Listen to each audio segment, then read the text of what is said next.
ಮದುವೆಯಾಗಿ ಕೆಲವೇ ಗಂಟೆಯಲ್ಲಿ ವಿವಾಹಿತೆ ಸಾವು. ಸಾವಿನ ಪ್ರಕರಣಕ್ಕೆ ಸಿಕ್ತು ಬಿಗ್ ಟ್ವಿಸ್ಟ್. ಅದು ಆತ್ಮಹತ್ಯೆ ಅಲ್ಲ, ಕೊಲೆ.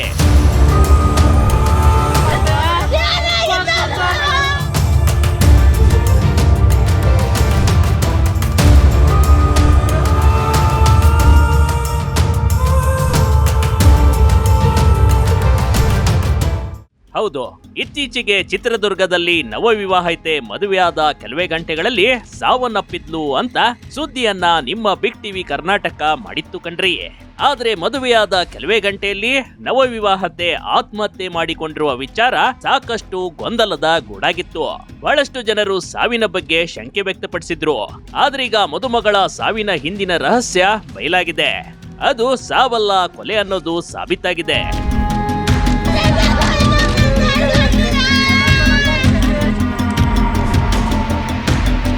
ಚಿತ್ರದುರ್ಗದ ನಾಯಕನಹಟ್ಟಿ ಪೊಲೀಸ್ ಠಾಣಾ ವ್ಯಾಪ್ತಿಯಲ್ಲಿ ಸುಮಲತಾ ಮತ್ತು ಗಜೇಂದ್ರ ವಿವಾಹವಾಗಿದ್ರು ಕಣ್ರಿ. ಇಬ್ಬರು ಇಷ್ಟಪಟ್ಟೆ ಮದುವೆಯಾಗಿದ್ದ ಮದುಮಗಳು ದಿಢೀರಂತ ಆತ್ಮಹತ್ಯೆಗೆ ಶರಣಾಗಿದ್ಲು. ಇದರಿಂದ ಏನು ತಿಳಿಯದ ಮದುಮಗ ಶಾಕ್ಗೆ ಒಳಗಾಗ್ಬಿಟ್ಟಿದ್ದ.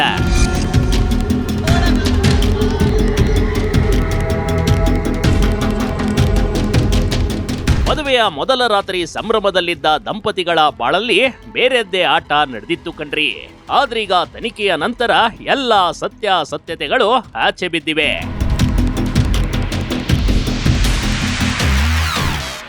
ಇಪ್ಪತ್ತು ವರ್ಷದ ಸುಮಲತಾ ಮೇಲೆ ನಡೆದಿತ್ತು ಅತ್ಯಾಚಾರ.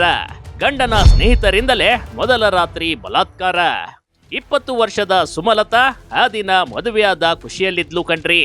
ಮೊದಲ ರಾತ್ರಿಯ ಸಂಭ್ರಮದ ಖುಷಿಯಲ್ಲಿದ್ದವಳಿಗೆ ಗಂಡನ ಸ್ನೇಹಿತರೇ ಮೋಸ ಮಾಡಿದ್ರು ನೋಡಿ. ಸುಮಲತಾ ಗಂಡ ಗಜೇಂದ್ರನನ್ನ ಸ್ನೇಹಿತರಾದ ಬೋರಯ್ಯ ಮತ್ತು ಕಾರಯ್ಯ ಈ ಇಬ್ರು ಸೇರ್ಕೊಂಡು ಗಜೇಂದ್ರನ ಮದುವೆ ಮಾಡಿಸ್ಕೊಟ್ಟಿದ್ರು. ಆದ್ರೆ ಈ ಇಬ್ಬರು ಅಯೋಗ್ಯರೇ ಆ ರಾತ್ರಿ ಸುಮಲತಾಳನ್ನ ಎನ್ ಮಹದೇಪುರ ಬಳಿ ಇರುವ ನಿರ್ಜನ ಪ್ರದೇಶಕ್ಕೆ ಕರ್ಕೊಂಡು ಹೋಗಿದ್ರು ನೋಡಿ. ಇಬ್ರು ಸುಮಲತಾಳನ್ನ ಮನಸ್ಸೋ ಇಚ್ಛೆ ಮುಕ್ಕಿ ತಿಂದು ಅತ್ಯಾಚಾರ ಎಸಗ್ಬಿಟ್ಟಿದ್ರು. ಅಷ್ಟಕ್ಕೆ ಬಿಡದ ಪಾಪಿಗಳು ಆಕೆಯ ಉಸಿರುಗಟ್ಟಿಸಿ ಕೊಲೆ ಮಾಡಿ ಬಾವಿಗೆಸೆದ್ಬಿಟ್ಟಿದ್ದಾರೆ.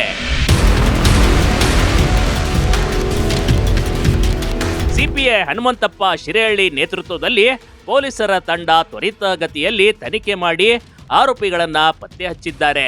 ಇದೀಗ ಕೊಲೆ ಮಾಡಿರುವ ಇಬ್ರು ಆರೋಪಿಗಳು ಅಂಧರಾಗಿದ್ದಾರೆ. ಇಲ್ಲಿ ಸ್ನೇಹಿತರಂತ ನಂಬಿದ್ರೆ ಅವರ ಬೆನ್ನಿಗೆ ಚೂರಿ ಹಾಕ್ತಾರೆ ಅನ್ನೋದಕ್ಕೆ ಈ ವಿಡಿಯೋನೇ ಸಾಕ್ಷಿ ಕಣ್ರಿ.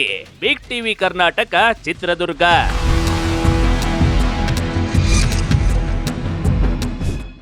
ಬಿಗ್ ಟಿವಿ ಕರ್ನಾಟಕ ಯೂಟ್ಯೂಬ್ ಚಾನಲ್ಗೆ ಈಗಲೇ ಸಬ್ಸ್ಕ್ರೈಬ್ ಮಾಡಿ. ಧನ್ಯವಾದಗಳು.